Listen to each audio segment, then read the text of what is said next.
Everything you're about to hear is for education and entertainment purposes only. Whilst we are licensed, we're not aware of your personal financial circumstances. Any advice is general advice. Equity Mates operates under Australian Financial Services Licence 540697. Equity Mates! I will say this about investing. Everything you do learn is cumulative. What I learned at 20 is useful. Welcome to another episode of Equity Mates, a podcast where we explore what's possible in the world of investing. If you've just joined us for the very first time, a huge welcome. We have a great episode for you today. My name is Bryce, and as always, I'm joined by my equity buddy, Ren. How are you going? I'm very good, Bryce. Very excited for this episode. We are back with another Ask an Advisor episode. In these episodes, we get some of Australia's best financial advisors in the room and we put your questions to them. And today we are talking all about the intergenerational wealth transfer. It's going to be one of the biggest movements of money, biggest movements of wealth. I didn't want to use wealth given that it's in the title. It's going to be the biggest wealth transfer we've ever seen.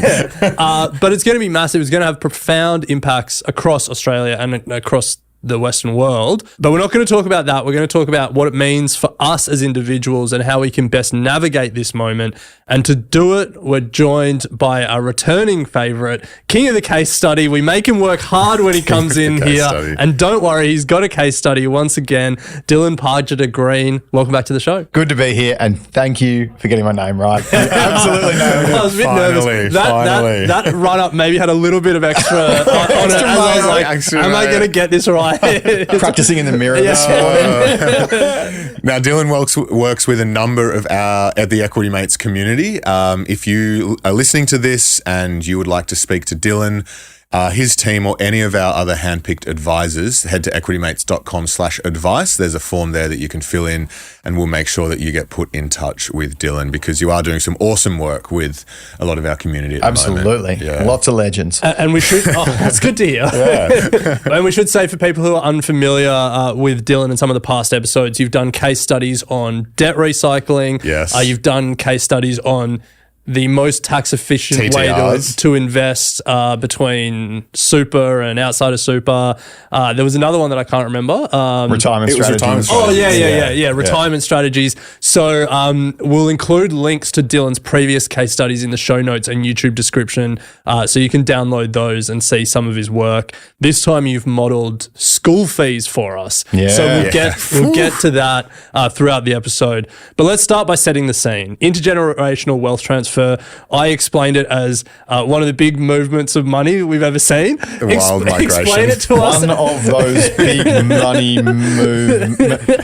Explain it to us in a more succinct way and maybe give us some of the stats behind it. Yeah, 100%. Like it is the big movement of money that's going to happen. And it's happening all around the world.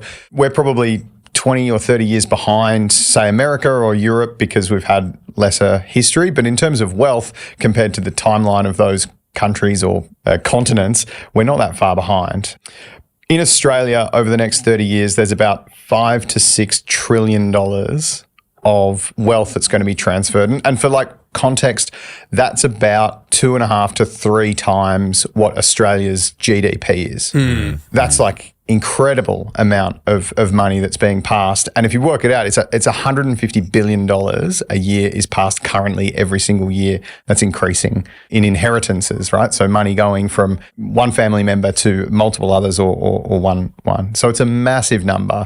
And it's unfortunately not very well dealt with by most people in Australia. You're speaking to a lot of Equity Mates community members. You also work with people sort of going through the retirement planning phase and into retirement.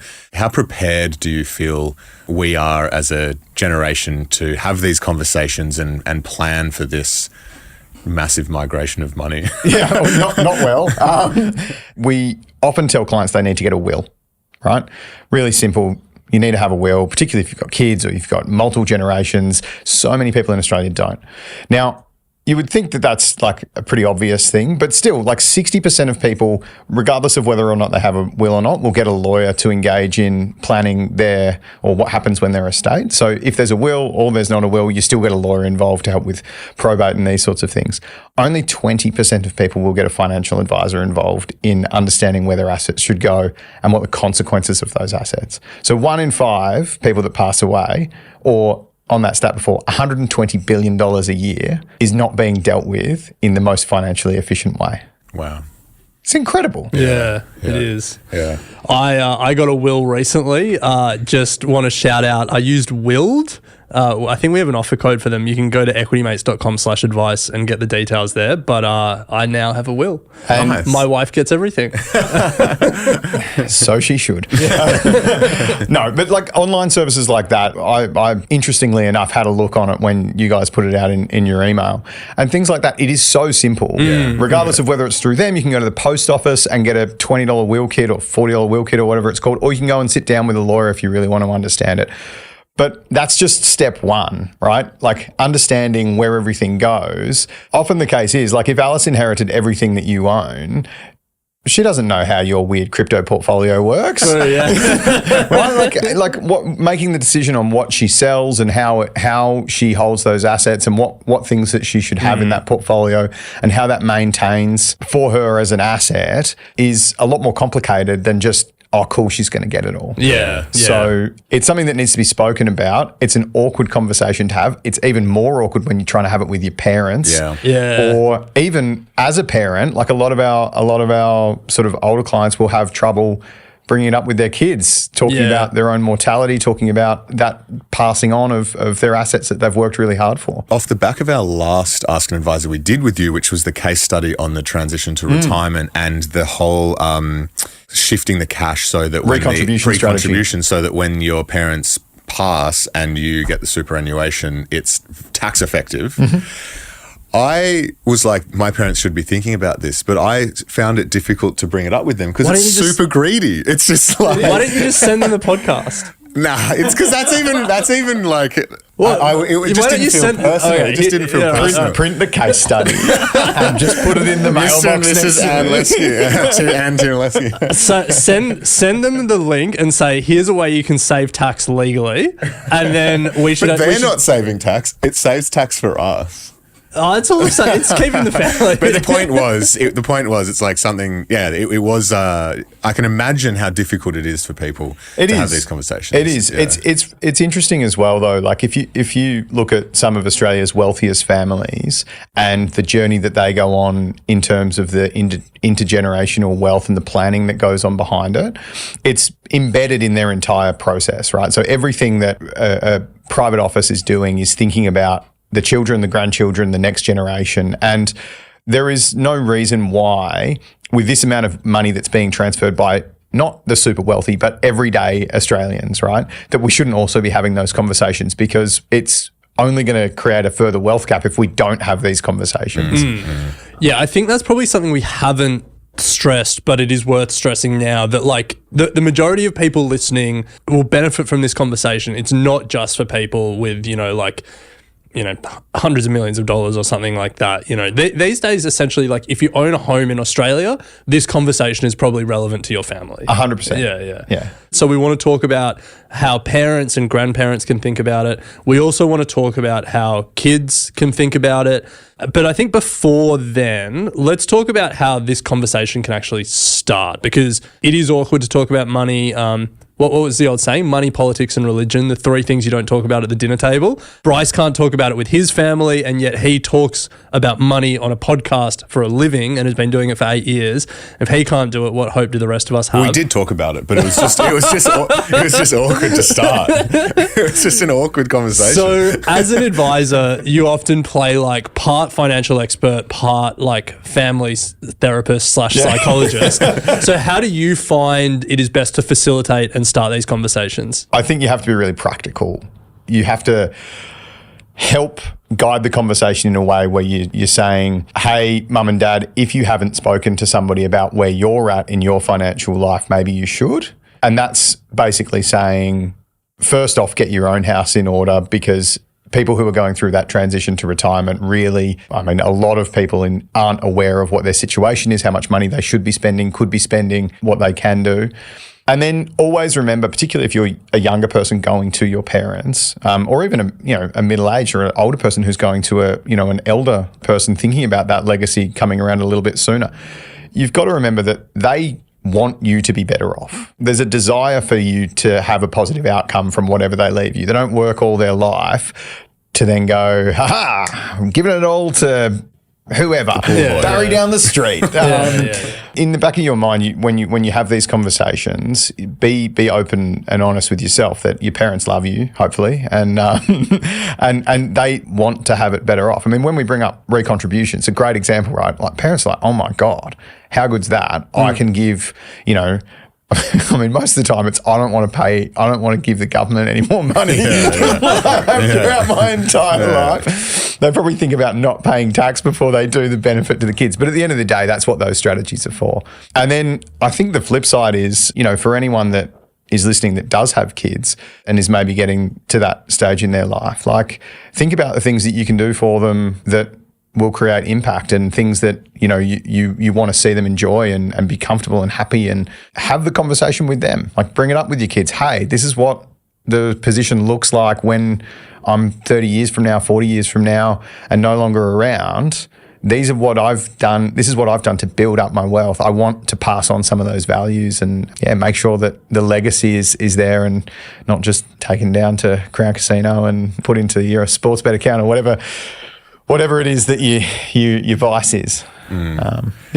What's the right time, do you think, to have that conversation? The earlier the better. Like if you wait until somebody's unwell, the longer you wait and the less planned something like that is, the more likely it is that you're going to seem like you're chasing whatever assets that are there. Yeah. As a counsellor type advisor, having those conversations earlier means that you've got time to work through them. Whereas having them later, not that you're necessarily going to run out of time, but it actually creates this point of tension. Whereas if there is any, not conflict, but if there is any confusion or there is conflict within the family, it's a lot harder to deal with the less time that you've got available. Yeah. It's a really good conversation to have.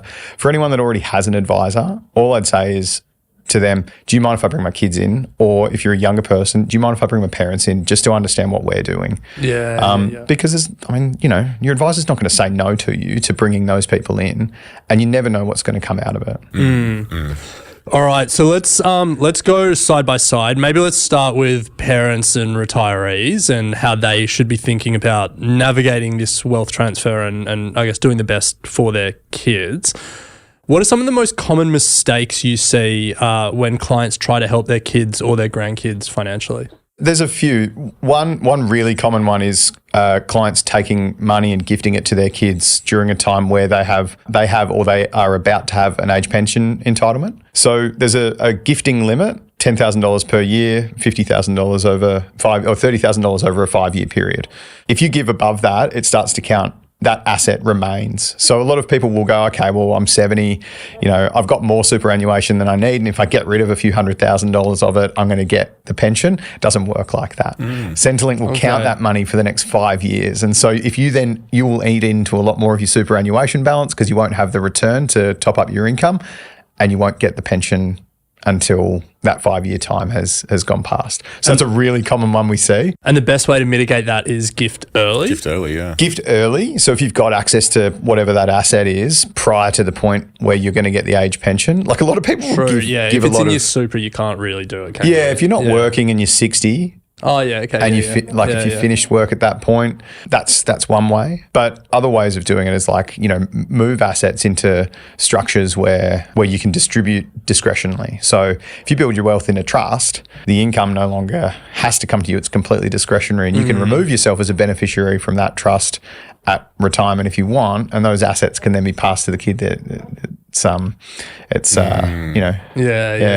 little bit more complicated than that, and we don't have time in a podcast to do that. But that's why you go to equitymates.com/advice and speak to Dylan. Yeah, have a bit more of a longer meeting. But things like trusts are really good for those sorts of things. So that was one mistake. Were there any others that you see regularly? Yeah, uneven gifts is another one. So one child receiving something early and then it being said, oh, don't worry, it'll all balance out in the will. And like very often it doesn't. You know, a client moves into an investment property and they just say, you can have that property in the will, right? But you also get to use it for the years up to that. You might not pay a mortgage, or you might pay a very low mortgage compared to, you know, child B, who is building up a deposit, buying their own home, paying a big mortgage. So not only is there a discrepancy throughout the life, but if the person then doesn't have the assets to make up for the difference in value that property's grown by, say, for example, you bought a house in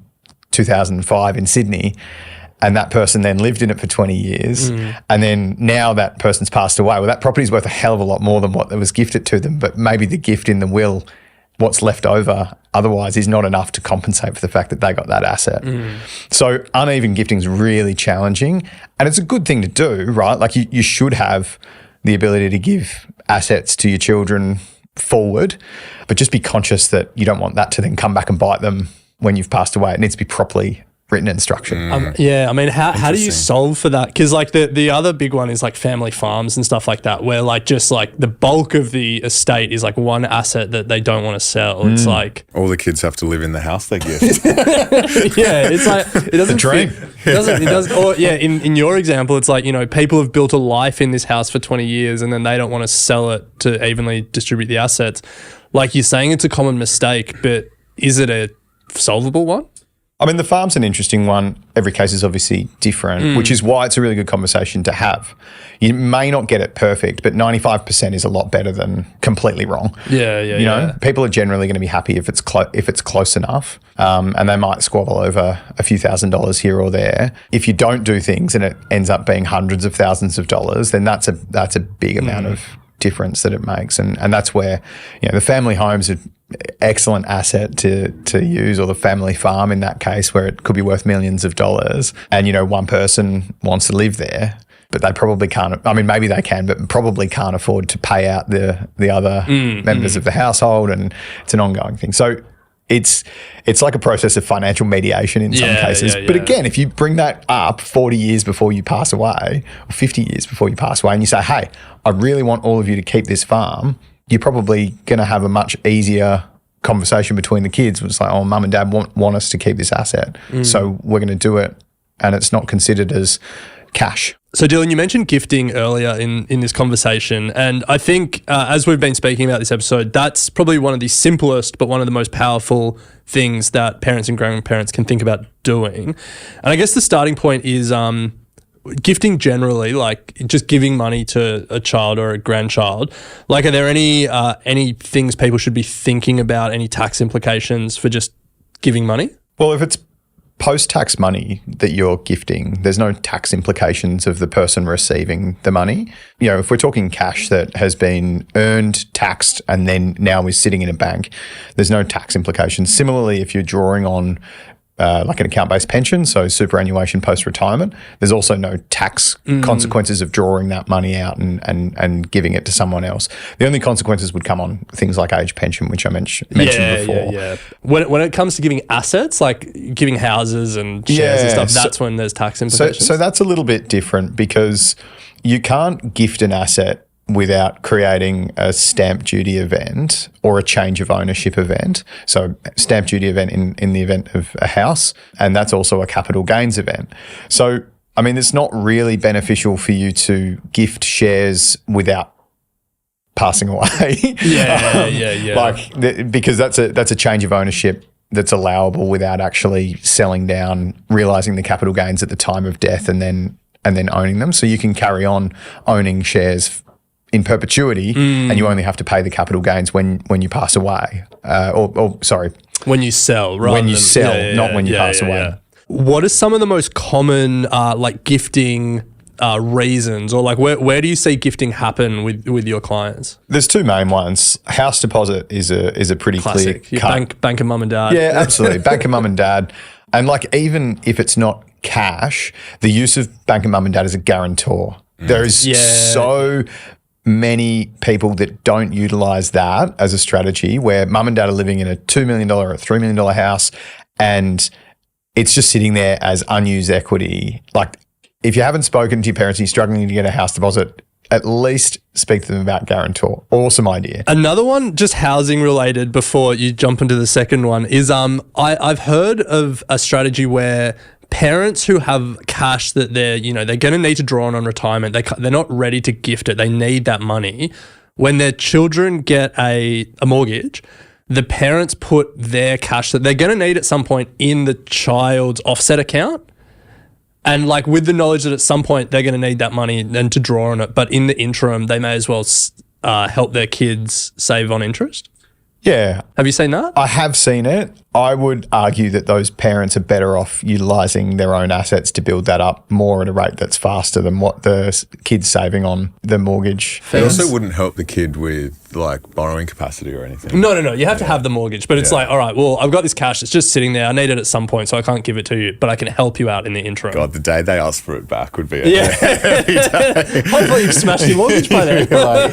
It is a strategy. It's probably not the best, but it is something that we've seen. Yeah. Well, that's why we ask you these questions. Okay, so one is the bank of mum and dad and housing, and then what was the other reason? Education. Education Classic. is, particularly private education, but to some degrees, even just helping with the cost of other things around public education or, Catholic or religious education schools. The cost of education is enormous in Australia, and we have an amazing education system, but it is a huge drag at that stage in your life, which is usually, your 40s through to maybe your early 50s, where a large amount of your after-tax money is going to paying school fees. And it's incredible. Like Metro Sydney, I think, is like incredibly expensive, but some schools are $35,000, $40,000, $45,000 a year after tax. So that could be $85,000, $90,000 a year that you have to earn to pay 1 year of one child's school fees. It's a really interesting stat that 54% of people that send their kids to private schools say that they have some sort of financial assistance from not necessarily a grandparent or a parent or a family member, but someone is helping with the funding of that in some way. And that's like 54% is a large amount of those people. It's also very inflationary for school fees. True. So Dylan, you said one of the ways that you can avoid some of the mistake there is gifting early. Ren said in the intro that you are the king of the case study. So you've brought a case study.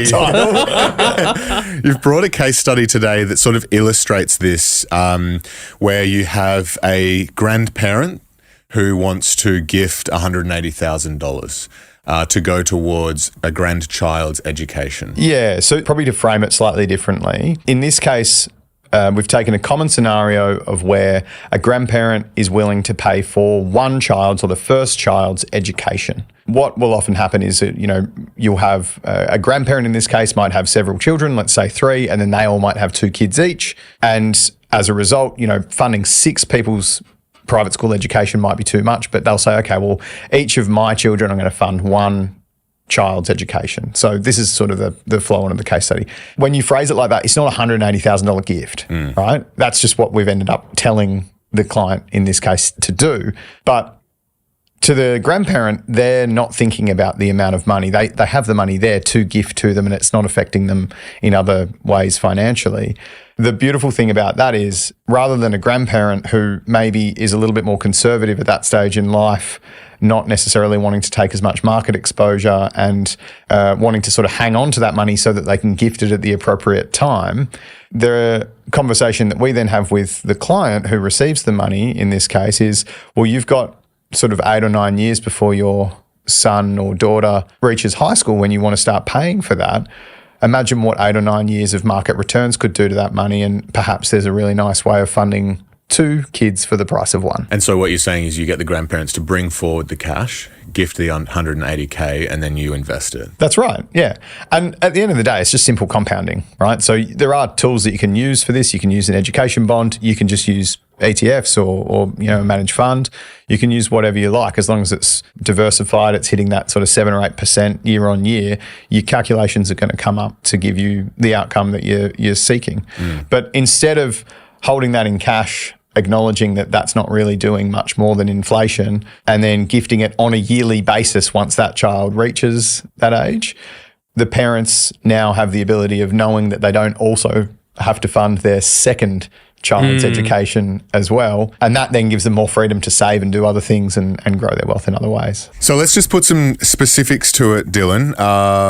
You've run the numbers, you've built the case study. We'll attach this to the episode show notes so everyone can have a look. But you're effectively taking the $180,000, investing it at market average, which is an 8% per year return. Conservative. Very conservative. It's a balanced fund. Conservative. We're saying that child 1 starts year 7 in year 8 of the investment, and child 2 starts year 7 in year 10 of the investment. I mean, and the other way to phrase that would be at this time, the children are 5 and 3. Yeah. Yep. Each child is at school for 6 years through high school, and school fees are $30,000 per year, probably also conservative given school fee prices in Sydney. Yeah, I mean, they could be in Wagga. Oh, you're not paying $30,000 in Wagga. Hell no. Is there a private school in Wagga? Surely. That would be a Catholic school. Yeah, but it's like $3,000. I bet you it's more than $3,000. I doubt it. I would be surprised. You run through this scenario. For context, Metro Sydney is the most expensive area in the country for private school. And to send, this is as of 2024, but to send a child through independent school education is what it's called. So it's an average across all private schools or non-government schools and non-Catholic schools as well, or non-religious schools. The total cost prep through year 12 is $411,000. Prep, but who's going prep to year 12? Well, I mean, people are. Yeah.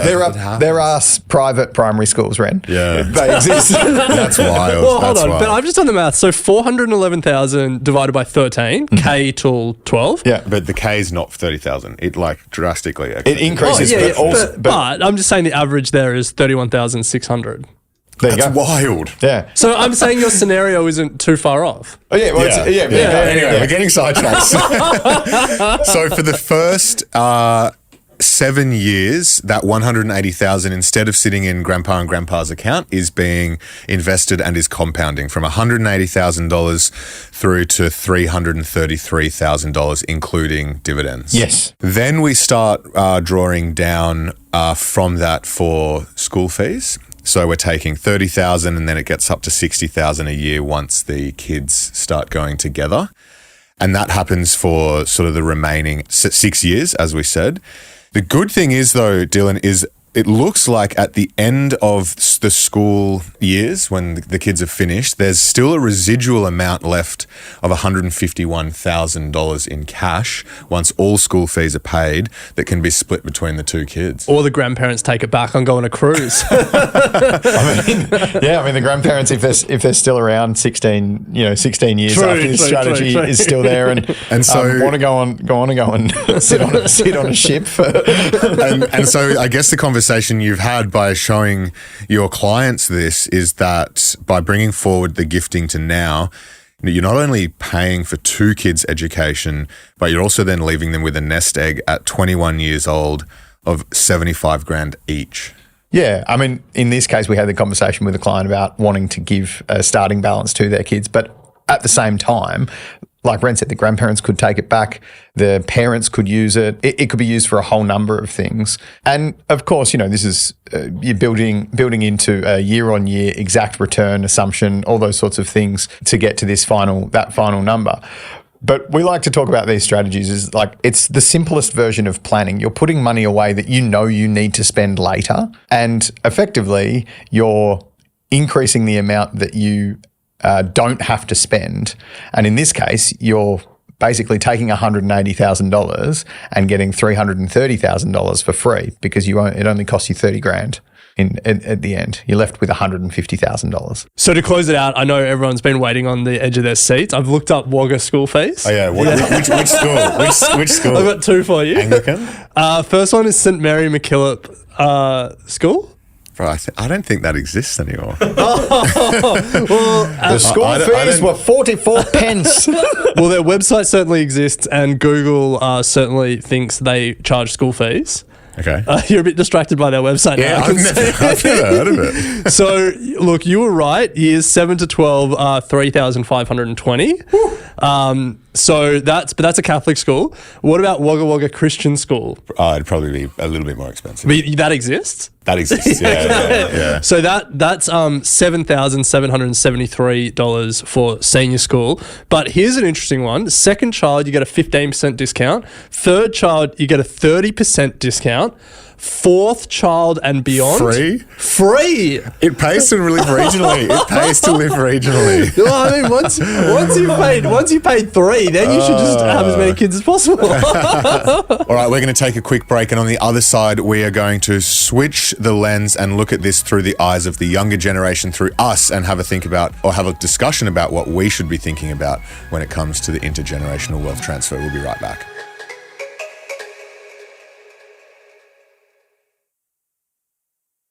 Welcome back to Equity Mates. We are here with Dylan from Bold Wealth. A reminder, if you would like to speak to Dylan or any of our other advisors, head to equitymates.com/advice, and there'll be a form where you can put in your details and we'll put you in touch with Dylan. So Dylan, let's turn our attention to those that are receiving the wealth transfer. If we're in a lucky enough position to receive a gift or some form of inheritance, like what is the best place that we should start? Like, what should we be doing first off? Going to equitymates.com.au/advice. Finding an advisor. Asking to speak to Dylan, particularly.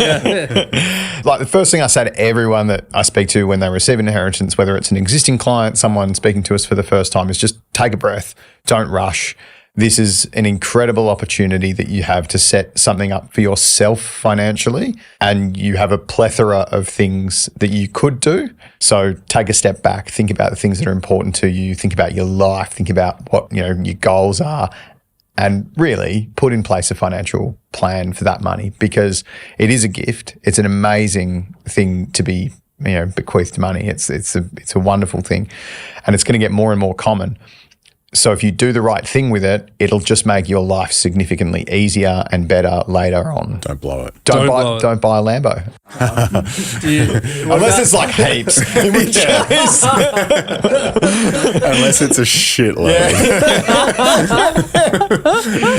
Yeah. Then you sign off on Lambos? Yeah. Have you ever signed off on a Lambo? I've never signed off on a Lambo. I've signed off on like sports cars. Like, not personally. I don't know lots of sports cars. But It's funny that there are people who are like are willing to spend enough that they want to buy a sports car, but still like so responsible that they need to ask their financial advisor before they buy a sports car. But if that's one of their goals, that's right. Oh, that's true. That's true.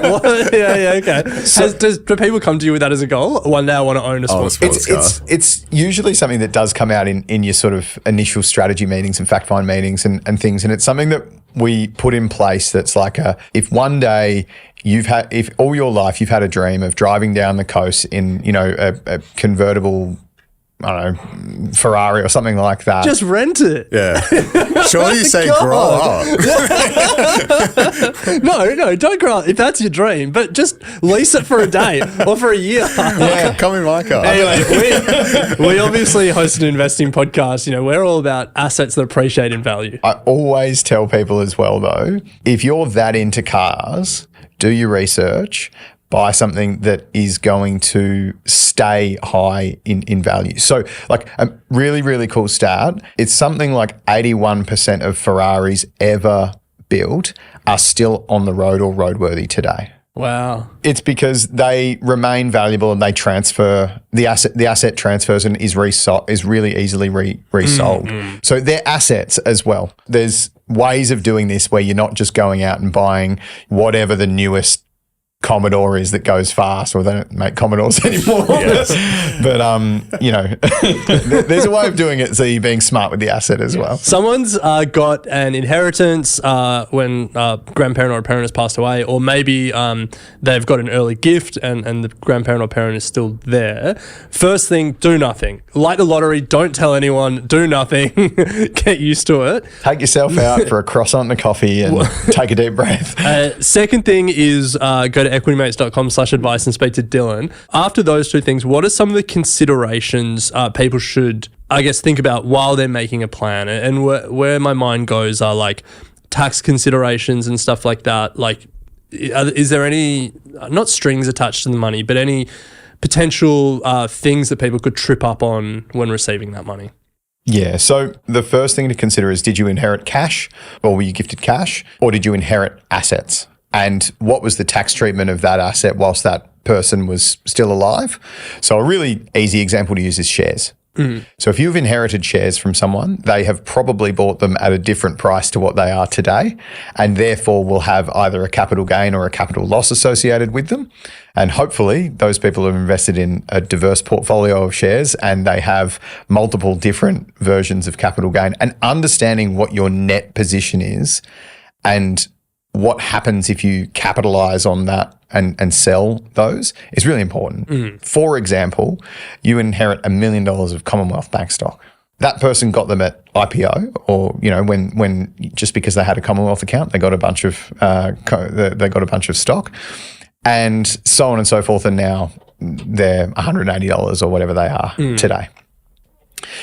If you sell those shares tomorrow and you're in the top marginal tax bracket already, chances are that from IPO price through to, I'm surprised one of you hasn't shouted out what the IPO price was. IPO price $5.40 a share. There you go, $5.40. And it's now $1.79. There you go, $1.79. So we're just letting you cook, Dylan. Let's say it's $175, right? So you get a 12-month discount on capital gain. I was going to ask, does the capital gains discount survive? It does. It does. Yeah, okay, so the asset has a purchase price. The transfer of ownership upon death isn't a capital gains event. It's not a change. It's not like you have to hold it for 12 months. No. But if you sell them immediately, you immediately will pay 47 cents on the dollar on 50% of that total gain. Yeah. So you potentially lose about 23.5% of your inheritance just by doing that. Now, whether or not you should sell your Commonwealth Bank stock, if you have such a considerable amount of one stock or not, is a different question. But if you want to then think about how you can maybe reduce that tax, maybe make some super contributions, maybe do a whole number of different things. There's lots of considerations before you just turn it into cash. Yeah. So shares are a really easy one. Think about the net position is what we would say. So what you receive has a dollar value on it, but what the net position is can completely change depending on how you plan to sell down that asset. Same with property. Although you can't sell property in units. So can't sell half a property in 1 year and then wait and sell the half the following year. Until you can tokenize it on the blockchain. That's right. A separate conversation. Soon. Well, Dylan, we just want to close out with a couple of questions around structuring. When you're having conversations with clients, both, I guess, those looking to transfer and those transferees, what are some of the most effective structures that you're sort of recommending when thinking about sort of long-term wealth transfer? When we think about the overall family, if we're talking about multi-generational wealth, so if we're very sure that we're going to pass on a significant amount of assets and we want that to continue to build, we will usually try and establish a vehicle or series of vehicles that multiple family members can be a part of before the time that those people pass away. So a really good example is a discretionary trust, where early on you can have, yourselves as the beneficiaries, but also you can have your kids, potentially their kids as well. And that trust can be something that can have transfer of trustee ownership and directors and things on the company. So another way is to set up a company structure. So potentially from that trust, you can set up what's called, it's often referred to as a bucket company, which I find really funny. Like, it just sounds like you're dodging tax. It's a bucket company where we're hiding our money. Yeah.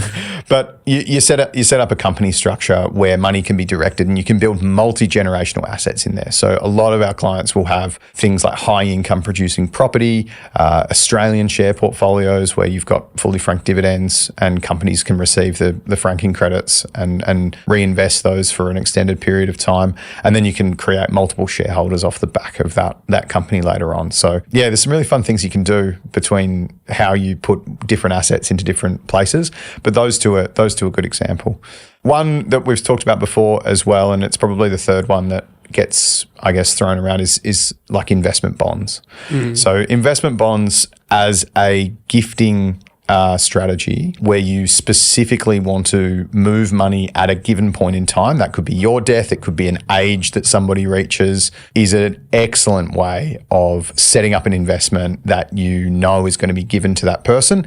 And most importantly, they are not going to be in a position where they have to think about that net cost, that net position from that, because after 10 years, the capital gain on that investment is considered tax treated and the total balance is withdrawable.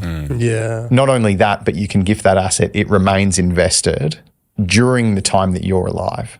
So unlike shares, where if I, am 85 years old and I sell a large share portfolio to, if I sell $1 million worth of shares, or if there's $1 million capital gain, I'm taxed on that $1 million of income, obviously with capital gains discount. Whereas if I've done that early, set it up into an investment bond, and I go, cool, when I'm 85, everybody gets their money and all of that's tax treated. What's the cost base? Like, let's say you do that and then like the child inherits the assets in the education bond, but then like they withdraw the assets from the education bond and they're just held in their personal name, but they're tax treated. Is the cost base like the price the day you withdraw it? So the asset remains within the bond. When you withdraw, it's cash. Oh, okay. But what happens is you have something called a future transfer of ownership or a future event transfer, and the actual bond changes owner. And that's not a capital gains event. Okay. So you can never just withdraw it like the asset from the bond. No, so if you've got an underlying Vanguard, say you've got an underlying Vanguard fund in there, you can't withdraw that and then own the Vanguard fund. Also, I guess you could just sell would you? Yeah, true. You could, and if you wanted to own the Vanguard fund, you could just sell it through the bond. You just withdraw it from the bond as cash and then buy the Vanguard asset directly. Yeah. But at that point, you've got this asset that you can withdraw from freely without tax. It can continue to compound as much as you like. So there's additional complexities with those bonds. You can't contribute to them if there hasn't been contributions and all these other rules.